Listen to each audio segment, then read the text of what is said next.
जय जगन्नाथ। मैं शिवानी चक्रवर्ती चक्रवर्ती अपने चैनल बोंकलिंग फूड टेल्स में आप सबका स्वागत करते हैं। आज के हमारे वीडियो में हम आपको बताएंगे कि अगर आप माँ काली की पूजा करना चाहते हैं और आप वैष्णव हैं या फिर वैष्णवी मत में माँ की पूजा करना चाहते हैं तो माँ को आप भोग क्या लगाएं। तो ये एक रिक्वेस्टेड वीडियो है। हमारे कुछ सब्सक्राइबर हैं जो महाकाली की पूजा करना चाहते हैं, लेकिन जो महाकाली को भोग दिया जाता है तांत्रिक पद्धति में, वामाचार में जो भोग दिया जाता है वो नहीं देना चाहते। तो ऐसी कौन सी भोग सामग्री है जो माँ को अर्पण कर सकते हैं। माँ काली की पूजा को लेकर बहुत सारी भ्रांत धारणाएं हैं, जैसे कि माँ का स्वरूप जो है वो उग्र है और माँ तामसिक भोजन को भोग के रूप में स्वीकार करते हैं, इसलिए माँ की पूजा आप घर में मत करें। मंदिर में कर सकते हैं, घर में मत करें। ये बहुत बड़ी गलतफहमी है, बहुत बड़ी भ्रांत धारणा है। माँ की पूजा आप हर जगह पे कर सकते हैं और ऐसा नहीं है कि माँ की पूजा आप सिर्फ वामाचार में ही करें। माँ को भैरवी मत में पूजा की जाती है, वामाचार में पूजा की जाती है और उनकी मुख्य पूजा है, ये सत्य बात है। लेकिन हर कोई उसी तरीके को फॉलो करने की ज़रूरत नहीं है। वो माँ है, सबकी पूजा स्वीकार करेंगी और जो वैष्णवी मत को मानते हैं उनके दिए हुए सात्विक भोग और उनकी पूजा को भी वो उसी तरीके से स्वीकार करेंगी जिस तरीके से वो वामाचार पूजा को स्वीकार करते हैं।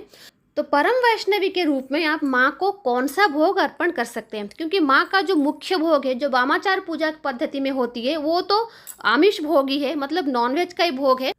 और सात्विक भोग में सबसे पहला जो है वो है फल।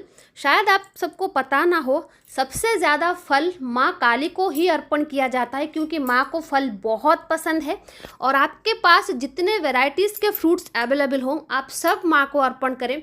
हमारे घर में जब काली पूजा होती है, ठंडी का मौसम होता है, सर्दियों का मौसम होता है, फिर भी जितने फल अवेलेबल होते हैं हम सब माँ को अर्पण करते हैं, क्योंकि माँ को फल बहुत ही ज़्यादा पसंद है। और उसके बाद आता है माँ को खिचड़ी का भोग बहुत पसंद है। तो आप सात्विक खिचड़ी बना के माँ को अर्पण कर सकते हैं और खिचड़ी के साथ साथ आप पुलाव भी बना के माँ को दे सकते हैं। ये अन्न में माँ को सबसे ज़्यादा दिया जाता है, खिचड़ी और पुलाव। और सादा अन्न या फिर घी अन्न भी आप माँ को दे सकते हैं। उसके बाद मिक्स वेज की सब्ज़ी आप बना के दे सकते हैं, चटनी आप बना के दे सकते हैं। लेकिन उसके साथ ध्यान रखें, 5 रकम भाजा जो बंगाली भोग थाली में होता है, 5 रकम भाजा मतलब 5 टाइप के वेजिटेबल्स होते हैं, उनको फ्राई करके दिया जाता है। हल्दी और नमक डाल के उसको मिलाया जाता है, उसको फ्राई करके दिया जाता है। ये जो थाली आप देख रहे हैं उसी तरीके की भोग की थाली है। इसमें पुलाव है, खिचड़ी है, तो और 5 रकम भाजा है। उसमें बैंगन होता है, आलू होता है, ककरोल होता है, परवल होता है और कद्दू होता है। तो इस तरीके के आपको 5 रकम मतलब 5 टाइप्स के जो भाजी होते हैं वो देना है। उसके बाद आपको चावल की खीर अर्पण करनी है और उसके बाद आपको दाल भी देना है और चटनी वगैरह जो भी आप इसमें देख रहे हैं ये सब कुछ माँ के पास भोग में लगता है। आप जो भी श्रद्धा से बना के देंगे वो माँ स्वीकार करेंगे। तो पहले हमने बोला क्या क्या फल दिया जाता है और अन्न में आप क्या दे सकते हैं। तो अभी जो सूखा भोग होता है, जो सूखा नैवेद्य होता है, उसमें आप क्या क्या दे सकते हैं। तो सूखा नैवेद्य में सबसे पहले आपको देना है लड्डू। माँ को नारियल के लड्डू बहुत पसंद है। आप भारत के जिस भी प्रांत में हैं और आपके यहाँ पर जिस तरीके से नारियल का लड्डू बनता है, आप लड्डू बना के माँ को ज़रूर दें। माँ काली को नारियल का लड्डू बहुत पसंद है। उसके साथ लूची मतलब पूड़ियाँ जो हैं वो बना के दीजिए, मालपुए बना के दीजिए। हमारे घर में नारियल के लड्डू, रवा के लड्डू, मालपुआ और लूची ये सब बनता है और बूंदी भी बनाई जाती है, लेकिन ये सब कुछ घर में बनता है और घी से बनता है। अगर हो सके तो आप भी इसको घी में ही बनाएं और तेल का इस्तेमाल बिल्कुल ना करें, क्योंकि मुख्यतः माँ काली के भोग में जो सात्विक भोग होता है उसमें तेल का इस्तेमाल नहीं होता, घी का ही इस्तेमाल किया जाता है।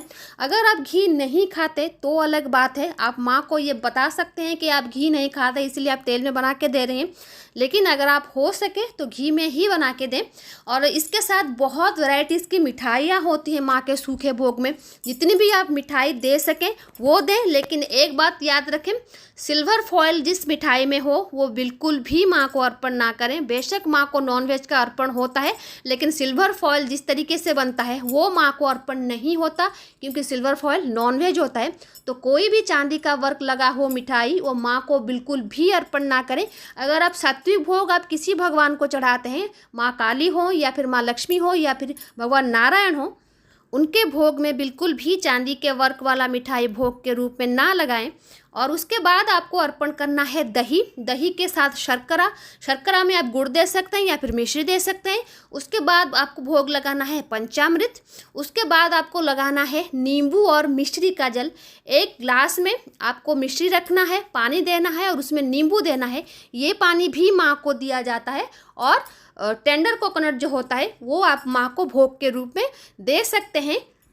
बहुत सारे लोगों में एक भ्रांत धारणा है कि माँ को मदिरा का भोग लगता है। माँ काली के पास जो भोग के रूप में दिया जाता है वो मदिरा नहीं होता, वो कोई और चीज़ होती है जिसको लोग मदिरा समझ देते हैं। माँ काली कभी भी मदिरा का पान नहीं करती, लेकिन मदिरा के रूप में जो दिया जाता है वो मदिरा नहीं होता। वो क्या होता है हम बताएंगे जब हमारे घर में काली पूजा होगी, जब हम उसको अर्पण करेंगे तब हम आपको दिखाएंगे कि एक्चुअली में मदिरा के रूप में क्या दिया जाता है। तो ये जो भ्रांत धारणा है कि माँ काली मदिरा का सेवन करती हैं, बिल्कुल नहीं होता। माँ काली बिल्कुल भी मदिरा का सेवन नहीं करती। तो वो क्या चीज़ है जो मदिरा के रूप में माँ को दिया जाता है, उसको जानने के लिए तो आपको दिवाली तक का इंतज़ार करना पड़ेगा, क्योंकि जब काली पूजा होगी तो मैं आपको दिखाऊंगी कि वो चीज़ क्या है।